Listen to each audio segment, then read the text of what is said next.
Hi, ladies and gentlemen. Welcome. We are going to be looking today at one of the primary candidates for the nomination for Republican for governor of Illinois. And we're joined here with Jeff Berkowitz, host and producer of Public Affairs. Jeff did a number of interviews of the leading Republican candidates. And Jeff, as we are going to be profiling and taking a look at some of the policy positions of Gary Rabine, a businessman who's never run for office before, give us, before we take a look at some of his policy positions, what is your assessment of give us your overview of the race for governor for the Republican nomination at this time? Well, as we tape, which is April 7th, 2021, we are about a year or so from the primary, the Republican primary in 2022 for governor. We are about 19 months from the general election. Most likely the current incumbent will be running for re-election. That's J.B. Pritzker. And so as we look at the field, three candidates have announced their run for governor. Three Republican candidates are in the primary. They've announced, at least at this point, that they're running for governor. The first out of the box, out of the gate, was Paul Schimpf, 20-year military guy, retired lieutenant colonel from the U.S. Marine Corps, downstate, Waterloo, former state senator, former candidate for attorney general on the Republican side in 2014. Number one, out of the box, that was Paul Schimpf. Number two, out of the box, out of the gate, current Senator Darren Bailey, also downstate from Louisville, Illinois, farmer, and he is a professional farmer, 12,000 acres. He took on the governor and sued him over his emergency powers or assertion of emergency powers dealing with COVID and so forth. According to Darren Bailey, he won, and that's Darren Bailey. Number three, Gary Rabine, the most recent to enter the race at the end of March. He is a self-made millionaire, businessman. He's a guy who left high school, did not go to college, started his business, been working for almost 4 decades, runs a Rabine Group, 11 companies, 350 employees, started out paving driveways, then paving parking lots, then into drones and a variety of other businesses. That's Gary Rabine. Those are the three candidates announced for governor, and then we have two people who are thinking about it. We've interviewed, as you point out, Schimpf, 2 shows, Bailey, Rabine, 2 each, and we've interviewed Richard Porter, who's also said he's thinking about, said on our show in January he would announce in the summer. He may now is talking about announcing in late spring, whether he make a decision as to whether he's running or not. He is a partner at Kirkland and Ellis, Republican National Committee member, longtime involved in national politics, involved in state politics, very knowledgeable and thoughtful about the issues, and 25-year equity partner at Kirkland and Ellis, probably the largest law firm in the world. And number 5, most recently talked about as seriously considering a run for governor is congressman of the 13th district downstate, and that is Rodney Davis. And that's Rodney Davis. Sorry. And Rodney Davis, we say downstate. Rodney Davis represents Central Illinois. So his district, he lives in Taylorville, which is about 25 minutes outside of Springfield. And his district covers, like I say, a good part of Central and Eastern Illinois. It's configured a variety of ways. It's hard. These things are, the downstate congressional districts take in multiple counties, so a wide swath. And before Rodney was a member of Congress, he was working on the staff of Congressman John Schimpf, so who's now retired. But Rodney has been around Congress for really decades, either as a staffer or as a congressman himself. But we're focusing today on Gary Rabine.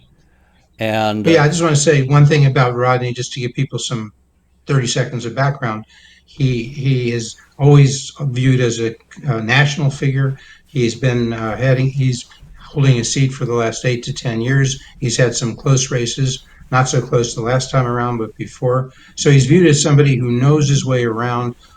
He has run for office. He's won office, but his district is likely, Illinois is likely to lose one of its congressional districts. It's thought the most likely would be Rodney Davis at the current moment. So if he were to stay in Congress, most likely, currently the thinking is he might have to run against Ray LaHood, fellow Republican, Mike Boss, fellow Republican. So he might choose to run for governor. That's the state of the field or possible field as expected as of now. As you say, we're turning our spotlight on Gary Rabine. This show, we may come back on other And shows. we'll and spend more focus time on talking Gary. about maybe taking a look at some of the other issues, like how good of a candidate is Governor Pritzker, his money, and other issues. But first, let's focus on Gary Rabine. And we're going to, clip number one, we should say, Jeff, for the audience, that Gary Rabine has never run for office before. He is a self-made millionaire. He started working, I should say, right after high school. Obviously a smart fellow who has multiple businesses, but he didn't go to college, but he did concentrate on, from the very first, in working and building businesses. And you have a clip here from one of your interviews. You did two of them, I say for the audience, where he talks about the skills gap. And let's take a listen to what Mr. Rabine had to say. Skills gap is a huge problem in our state and our country. I believe that, we're telling kids that if they don't go to college, they're losers, right? I mean, I'm a blessed guy. I didn't go to college. I barely made it through high school.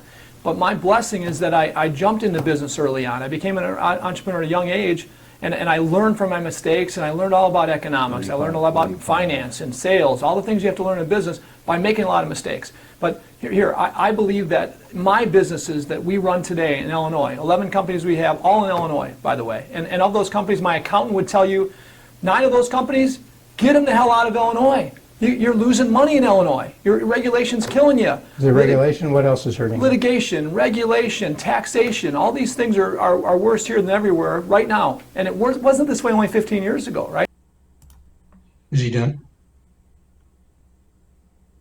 And Jeff? So there you are. That's Gary Rabine talking about himself, starting out with talking about the skills gap, but it's more like he's a skills gap people who maybe left high school, they didn't graduate.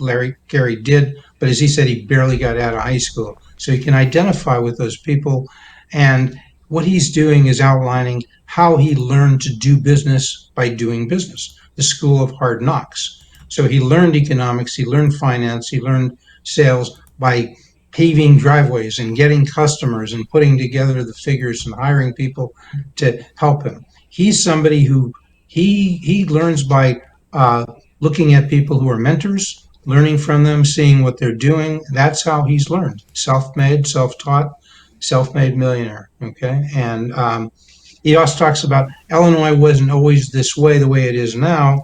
That in Gary's view, Illinois has become a problem in terms of it's too litigious, too much litigation, too much taxation, too much regulation. 15 years ago, he says it wasn't that way. Now it is that way. Now he wants to run for governor so he can make it more like the land of opportunity he viewed Illinois before. He wants Illinois to be a destination state, a land of opportunity again. That's Gary Rabine. And telling you a little bit more, he's 57, he's a widower, he's had long-time marriage, 35 years. His childhood sweetheart died recently in the last few months. Tragic story. They were a wonderful family, strong family values, living in McHenry County, northern part of Illinois, north of Chicago. Entrepreneur. That's what he brings this. If you said to Gary Rabine, what do you bring here? He says, I bring an entrepreneurial spirit. It's been missing. It's missing for governors. He's somebody who infuses the governor, and his solution to problems takes that CEO role.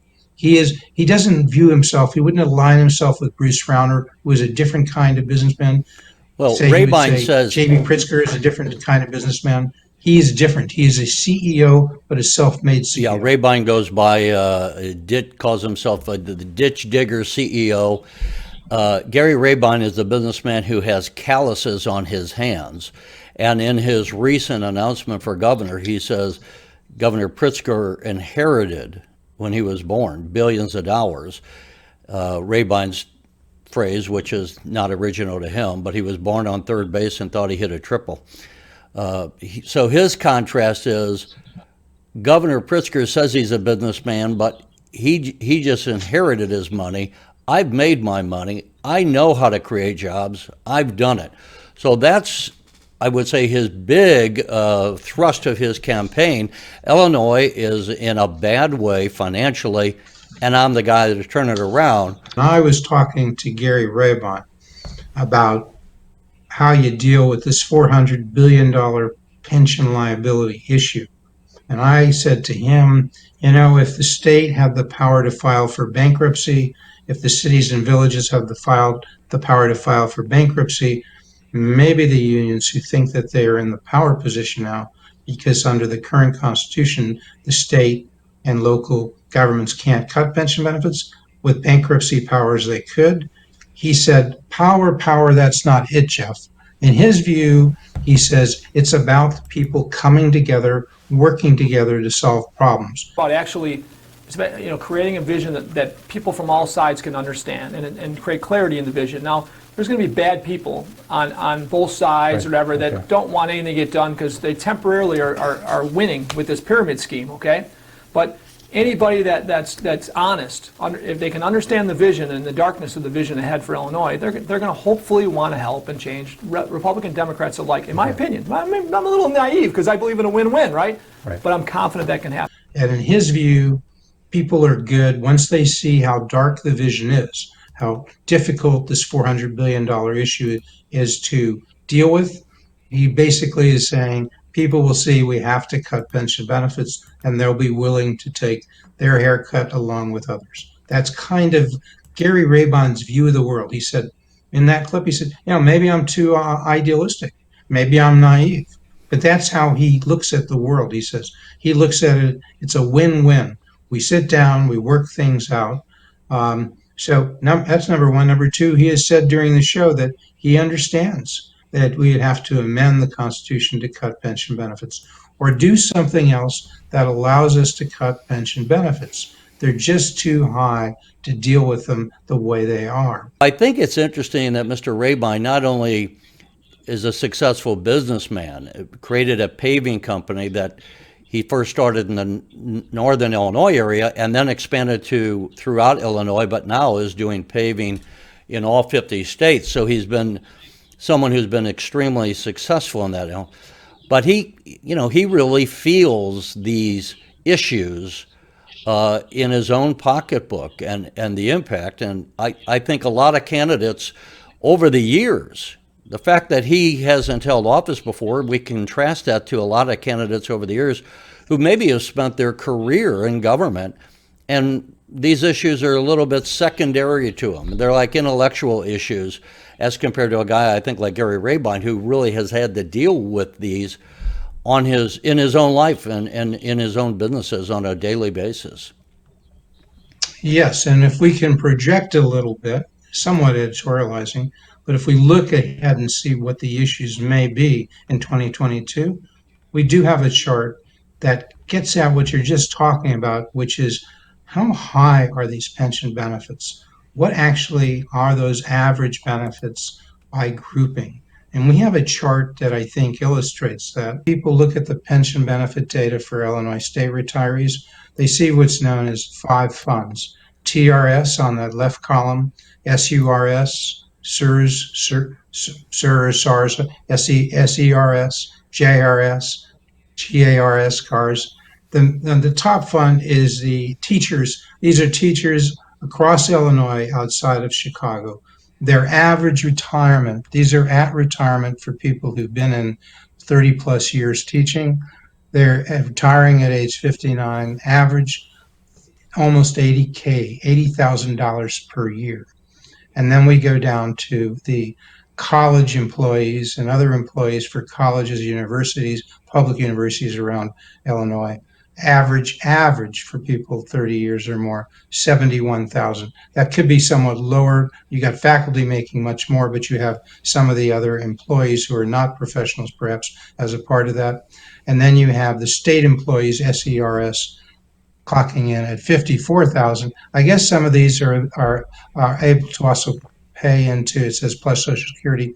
They may be able to buy pay for Social Security as they were in the retirement system for the state employees. So they got in addition to their 51, or is it 54,000? Sorry. And then the JRS is the judges, a whopping 175K a year average, and then the General Assembly GARs at 88,000. The average Social Security, people say, well, they don't get Social Security. Average person who's only getting Social Security, nothing else, we're talking $18,000 a year for retirement. So the question is, as people run in 22 on the Republican side, on the Democratic side, can they defend the notion that these pensions should be complied with, can be complied with people who are making maybe a median income of $40,000 and have the expectation of retiring themselves at what, $20,000? Many of those. That's that's kind of the issue. That is, I would say, one of the major issues as we look ahead and as these candidates begin to shape their platform. uh, they may view this as a tough issue, some may not. We can tell you Paul Schimpf has said, not looking at the same data to be fair to him, this, we didn't have that. I don't, at the time we were doing the interview, we didn't have that slide, but that data is out there. That's from Wire Points. He can find it, everybody can find it. Paul Schimpf says, later on our show, doesn't favor cutting the pension benefits of state employees. Said those deals were made. We should comply with them. He says the Constitution doesn't allow us to change it. He doesn't want to do Well, it. this is this is the overhang on the Illinois economy, this drag of the pension costs that continue to go up. And then you have to figure, how do we pay for these? And if you put money, we're talking at the national level of infrastructure spending, if you put money into things that multiply labor, whether it's new computers, new roads, better bridges, whatever, that can make an economy grow. But when you're putting money into pensions, that does very little to grow your economy. And that's where we are right now. We keep throwing billions and billions of dollars into a pension fund in the state of Illinois, to where maybe the pensioner goes out to dinner now and then and adds to the economy in that way, but a lot of the pensioners don't even live in Illinois anymore. So we're not getting virtually any bang for that buck. Let me just bring up, if you would, as long as we're on this topic, tell us again here, Jeff, what you were talking about with these, and you can see the career teacher, Illinois teachers receive the most generous benefit among their peers. Right, and you can see there that those bars are going across the screen there start with Illinois and hit the other states: Kentucky, Missouri, New York, Texas, California. I mean, Illinois is an outlier. Those are $3 million payouts over the course of their retirement. That's the average amount for Illinois. And Kentucky, 2.5 million. So these are high, but Illinois is an outlier relative to others. Look at Texas. It's almost 100% more at however you want to calculate that. Is Illinois at $3 million payout, Texas at 1.28 million. Okay, and Florida 1.5 million. California 2 million. So these are extremely high salaries. These are teachers. These are career teachers, 30 years or more, and these are relative how much Illinois receives teachers just relative to their peers. Forget other folks who are not even making anything like this for retirement. Okay, so again, is this sustainable? All of the candidates, including the incumbent, J.B. Pritzker, will be asked this, I think. Let me point out, as we talk about this, Texas, Florida, Indiana, 3 states, they're Republican governors, and where are people moving? We talk about Illinois, and people are fleeing the high taxes, and it's not coincidental. They're going to Indiana next door, they're going to Florida, they're going to Texas. We have famously Elon Musk leaving California, and California is only in the middle of the pack here compared to Illinois. So what I hope people get from this is that these issues are certainly not some esoteric idea for you, the viewer, you, the taxpayers. This is what's driving your property taxes to go up. And it's, I think what Illinois is, you have to have a balanced economy, and Illinois no longer has a balanced economy. And what I mean by that, you can have pensions, but you can't have pensions that are out of whack, where, as you're saying, the taxpayers who, when they retire, get Social Security payments of somewhere between roughly $15,000 a year, maybe a little more, depending upon their lifetime earnings. But the average taxpayer has to live off of what they've saved, either from downsizing from their house, or maybe they have some lifetime savings. They don't get these magnificent $79,000, $80,000, and in many cases, $100,000 pensions, and they don't get these automatic increases of 3% a year. This is what, when we talk about running for governor, it's and fixing the state of Illinois, this is the big issue, the elephant in the room. And a lot of people, a lot of candidates don't want to address it. You and I are talking about it, and I think it's important we bring it to the people's attentions. And Well, we got to allow some time. We got to get out of this issue and onto some others, or we'll devote the whole show to it. But let me just mention, we did mention Schimpf's view on pensions.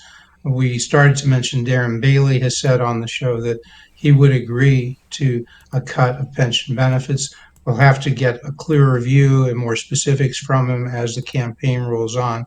But that's his view in general, that he's on the side of saying those pension benefits have to be cut. We'll say how much and where and so forth, and what the qualifications might be from Darren Bailey. Gary Rabine has said pension benefits have to be cut. So those are distinctions between Rabine and Bailey and Schimpf as of now. Where does Richard Porter stand? He has said he has a clear model for cutting those pension benefits and doing more in terms of other reforms that, in his view, will allow property taxes to be cut without decreasing the quality of education. That we'll hear more from Porter on that. And on Rodney Davis, we haven't heard from him. If he's going to run for governor, he's going to have to start talking about pensions and a variety of other state issues. J.B. Pritzker, well, J.B. Pritzker says he can't cut pension benefits. He won't. He seems to be doubling down on that. So let's go on to some other issues, or we were talking about Gary Rabine.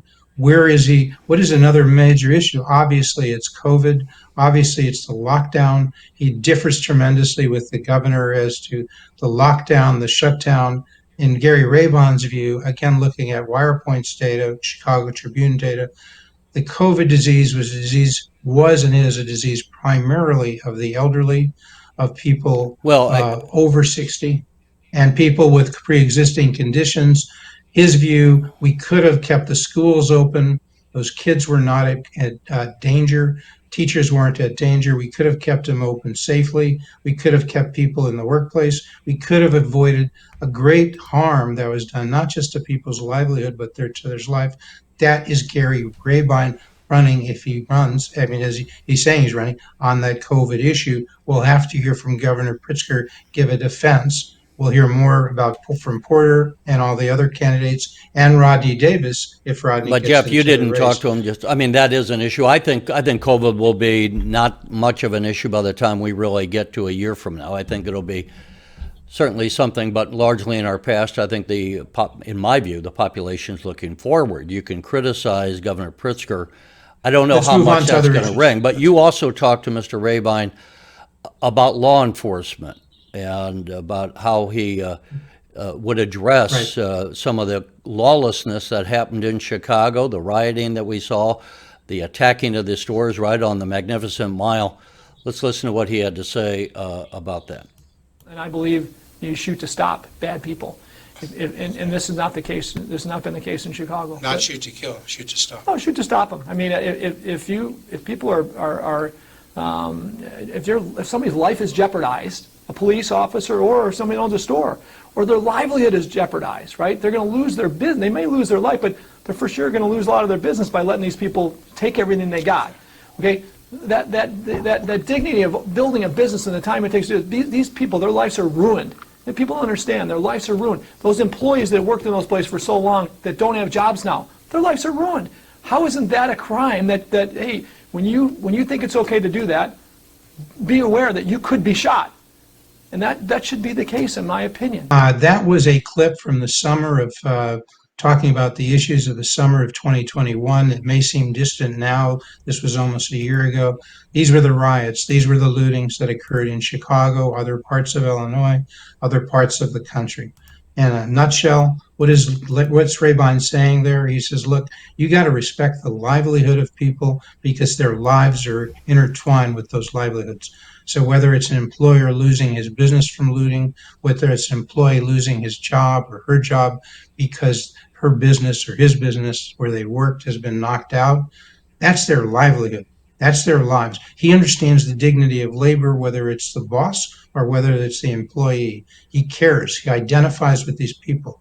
He's been that kind of person, is what he would say. He still is that kind of person. So it's a flashback at, when he says he doesn't want to shoot anybody, but you can't just let people take a business, take lives, endanger people, and walk away without any repercussions.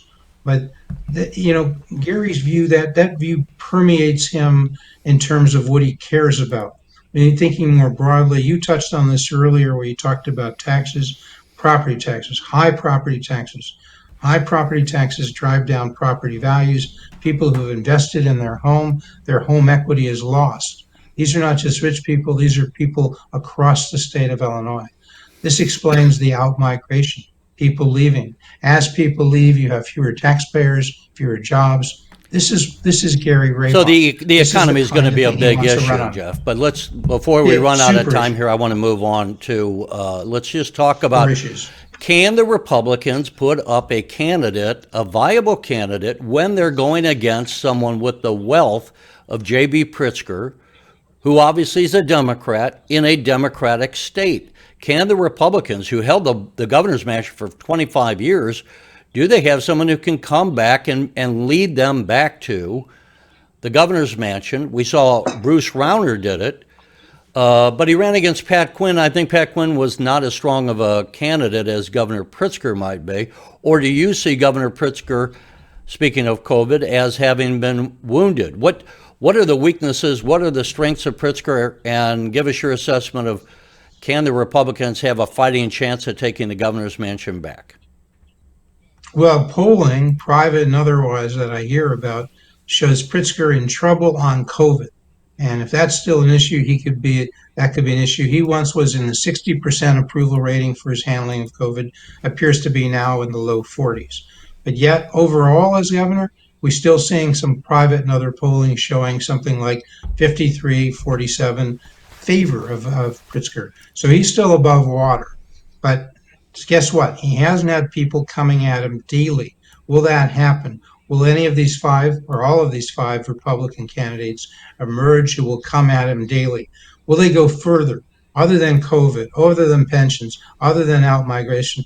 Will they talk about the new social issues? What are the new social issues? Well, schools were closed for the last year. They're still closed in Chicago. The unions are still arguing. We're going to have to wrap up here, but give us your bottom line assessment. Give me a percent. What's the odds that a Republican can win the governor's mansion? Your gut feel. I see right now, here's the thing. If Ken Griffin is behind the candidate, Ken Griffin sprung for $50 million. They beat the Democrats and others on the fair tax. They could do it for governor. Will Ken Griffin chime in for $50 or $100 million? Will he support state reps and state senators? That's the question. All right, we're going to go. Will other business people? It's not just Ken Griffin. Jeff had other interviews, folks. We're going to leave you, but we'll do more issues on the other candidates. Jeff, thanks. We'll see you later.